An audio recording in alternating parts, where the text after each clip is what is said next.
Charlie Kirk ఆయన ప్రాణాన్ని కోల్పోయాడు. ఆ దేశంలో ఒక మంచి ఉద్యమం రావాలి, అందరు బతుకులు మారాలి, అందరూ పద్ధతిగా బతకాలి. ఈ చినిగిపోయిన బట్టలు వేసుకొని రోడ్ల మీద నడవడం, ఒక విలువ లేని స్త్రీగా అలా కనబడకూడదు, మర్యాద కలిగిన స్త్రీలుగా ఉండాలి. అలాగే పురుషులు కూడా పద్ధతి కలిగి బతకాలి. మగాళ్ళు పెళ్లి చేసుకోవడం ఏంటి, ఆడవాళ్ళు పెళ్లి చేసుకోవడం ఏంటి, అసలు ఎక్కడుంది అది? దేవుడు పెట్టిన పద్ధతిని మార్చేశారు. మీరంతా మారాలి, మన దేశం పాడైపోతుంది. పౌరుషం కలిగినటువంటి ఒక ఎవాంజలిస్ట్.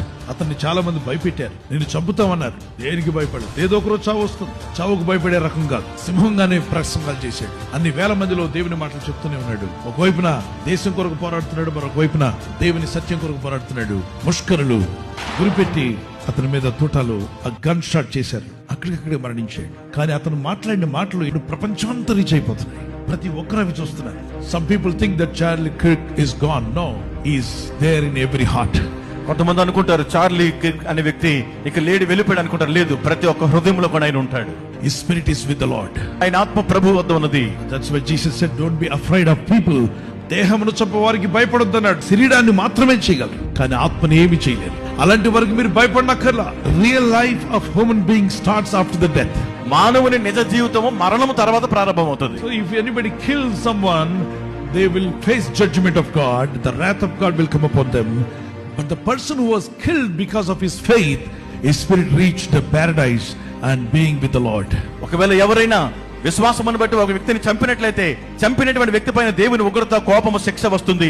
చంపబడినటువంటి వ్యక్తి తన యొక్క ఆత్మ దేవుని సన్నిధికి, దేవుని రాజ్యానికి చేరుతుంది. క్రైస్తవుడికి మరణం అంటే భయం లేదు, పెరిగి పందులు కాదు. Jesus was crucified on the cross. యేసు ప్రభువు సిలువ వేయబడ్డారు. He brought deliverance to mankind. మానవాళికి విడుదల తీసుకొచ్చారు. Forgiveness to mankind. మానవాళికి క్షమాపణ ఇచ్చారు. And his disciples, ఆయన శిష్యులు, they died for truth. వారు సత్యము కొరకు ప్రాణం పెట్టారు. Killed for truth. సత్యము కొరకు వారు చంపబడ్డారు. But God is watching. అయితే దేవుడు గమనిస్తున్నాడు.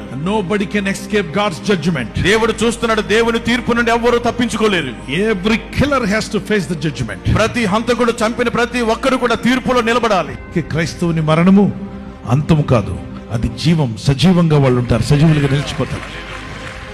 Let's pray for Charlie Kirk family. Lord God Almighty, సర్వశక్తిమంతుడైన ప్రభువా, Lord, comfort Charlie Kirk wife, his parents, his children, and everyone belongs to his family. ప్రభువా, Charlie Kirk గారి యొక్క సతీమణి గారిని, వారి బిడ్డలను, వారి తల్లిదండ్రులను, వారి కుటుంబ సభ్యులందరినీ ఆదరించి ధైర్యపరచండి. Give them strength. వారికి శక్తిని దయచేయండి. To carry forward the mission.